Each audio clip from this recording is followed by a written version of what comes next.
हाय दोस्तों, good morning, सत श्री अकाल, आदाब, नमस्कार, वणक्कम, जय हिंद। और आज मैं आपको एक टेस्टिमोनियल रिपोर्ट दिखाने जा रहा हूँ। पेशेंट ने अलाउ नहीं किया, अपने आप को कैमरे पे वो आना नहीं चाहती थी, लेकिन ये मैं आपको एक रिपोर्ट दिखाना चाहता हूँ कि इनका जो क्योंकि मैं फाइब्रोस्कैन का कैंप लगाता हूँ। लीवर का जो मैं बार बार बोलता हूँ कि लीवर की जो स्टेजेस होती हैं लीवर ख़राब होने की, वो सिर्फ फाइब्रोस्कैन बता सकता है। आपको अल्ट्रासाउंड या कोई और टेस्ट इतने, या इवन ब्लड टेस्ट एलएफटी भी नहीं बता सकता, जो फाइब्रोस्कैन हर स्टेज को बताता है।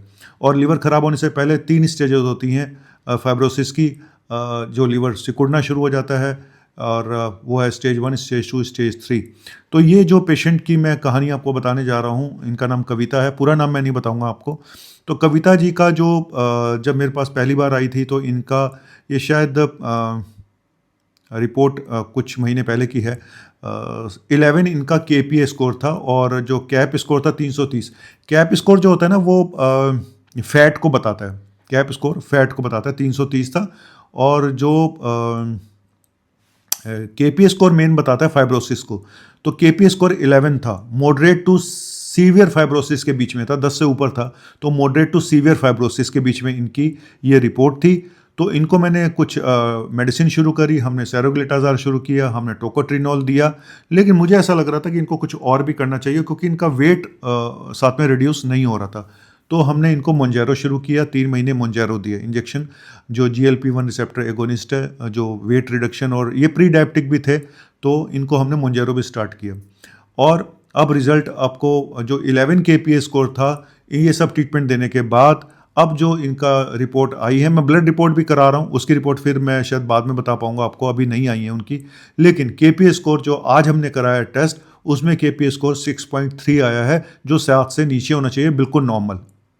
तो यही मैं बोलता हूँ कि आप पहले से पकड़ लो तो पेशेंट बच सकते हैं और पेशेंट ठीक हो सकते हैं। लेकिन बार बार मैं एक चीज़ बोलता हूँ कि जिनको सिरोसिस हो चुकी है, ठीक है, मतलब सिरोसिस का मतलब परमानेंट डैमेज हो चुका है, उनमें कोई फ़ायदा नहीं है, उनमें देना नहीं चाहिए कोई भी ट्रीटमेंट इस तरह का, उनमें कोई फ़ायदा नहीं है। इसलिए बोल रहा हूँ कि सिरोसिस तक जाना ही मत दो, ठीक है। और सबसे कॉमन जो है वो non alcoholic fatty liver disease है। नॉन एल्कोहलिक जो स्टेटोहेपेटाइटिस है, या मेटाबॉलिक डिसफंक्शनल, हम लोग स्टेटोहेपेटाइटिस बोलते हैं, MSLD। तो उसका ट्रीटमेंट सबसे, जो FDA द्वारा अप्रूव्ड 2 ही मेडिसिन है। एक तो मैं अभी आपको रेस्मेट्रोम बताई थी मैंने कुछ दिन पहले कि इंडिया में अवेलेबल हो चुकी है, इंपोर्ट की जा रही है।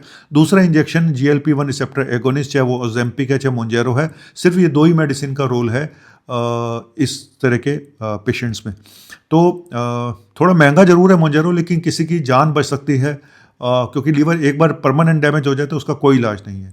तो यही वो पेशेंट होते हैं जहाँ पे आप इनको यूज़ करना चाहिए। अब लोग यही पूछते हैं, सर उसका कोई साइड इफेक्ट तो नहीं है? सर आपकी हिस्ट्री ली जाएगी। अगर आपको कोई गॉल ब्लैडर में स्टोन नहीं है, अगर आपको कोई फैमिली हिस्ट्री नहीं है थायराइड कैंसर की, आपको पेनकेटाइटिस की हिस्ट्री नहीं है, आपको डायबिटिक रेटिनोपैथी तो नहीं है, ठीक है, तो ये सब हिस्ट्री रूल आउट करके तभी इंजेक्शन देना चाहिए, है ना। हर पेशेंट को आंख बंद करके भी नहीं देना चाहिए। अभी तक जो साइड इफेक्ट इसके जो थोड़े बहुत होते हैं इंजेक्शन मोंजेरो के या ओजेम्पिक के, वो पेट में हैं, जो छोटे मोटे साइड इफेक्ट हैं, कि पेट में दर्द हल्का सा हुआ, नोजिया फील हो रहा है, भूख तो कम करेगा ही करेगा, भूख तो कम करेगा ही करेगा। अब सवाल सबसे बड़ा यही है कि जब हम बंद कर देंगे इंजेक्शन को, फिर क्या होगा? फिर क्या होगा, यही सबसे बड़ा सवाल है। सर मैं अभी थोड़े दिन तक मेंटेनेंस डोज पे इनको डालूंगा, जो जनरली हफ्ते में एक बार इंजेक्शन देना पड़ता है। अभी मैंने इनको हफ्ते की जगह, अब हमने इनको 3 महीने बाद महीने में 2 बार कर दिया, 15-15 दिन पे, ठीक है। तो 2 महीने हम इनको 15-15 दिन पे देंगे, उसके बाद मैं और कम करूंगा। इसके साथ साथ इनको ये मोटिवेट करो पेशेंट को कि अपने लाइफस्टाइल को चेंज करें। आपने इतना अचीव करा है, बाकी अब आप अपने आप खुद करें। लेकिन पेशेंट खुद कुछ करते नहीं है, दिक्कत ही है सारी। वो कहते हैं हम सब कुछ करके देख लिया, हमसे नहीं हो रहा। दूसरे वो कहते हैं जी हमारे पास टाइम नहीं है, ये बहाने मारते हैं कई लोग। तो कुल मिला के मेरा आज ये वीडियो दिखाने का मेन पर्पस ये था कि बिल्कुल फाइब्रोसिस ठीक हो सकती है, और ये एग्जांपल आपके सामने है कि ये बिल्कुल नॉर्मल हो गया। ख़राब लीवर जो बिल्कुल सिरोसिस के आसपास था, और अब आगे मुझे इनको मोटिवेट करना पड़ेगा, आगे और इनको डाइट वाइट ढंग से बतानी पड़ेंगी। हर चीज़ बताई है, लेकिन फॉलो कितना करता है पेशेंट, ये बात है, ठीक है। तो चलिए, थैंक यू वेरी मच। और इस बार का जो फाइब्रोस्कैन कैंप है वो हमारा 15 नवंबर को लग रहा है। अगला कैंप जो है फिर 6 दिसंबर को लगेगा, लेकिन दिसंबर में मैं छुट्टी पे जा रहा हूँ। पॉल्यूशन बहुत है भाई इस समय, और मैं दिसंबर में 2 नवंबर से लेके 9 दिसंबर तक छुट्टी पे रहूँगा।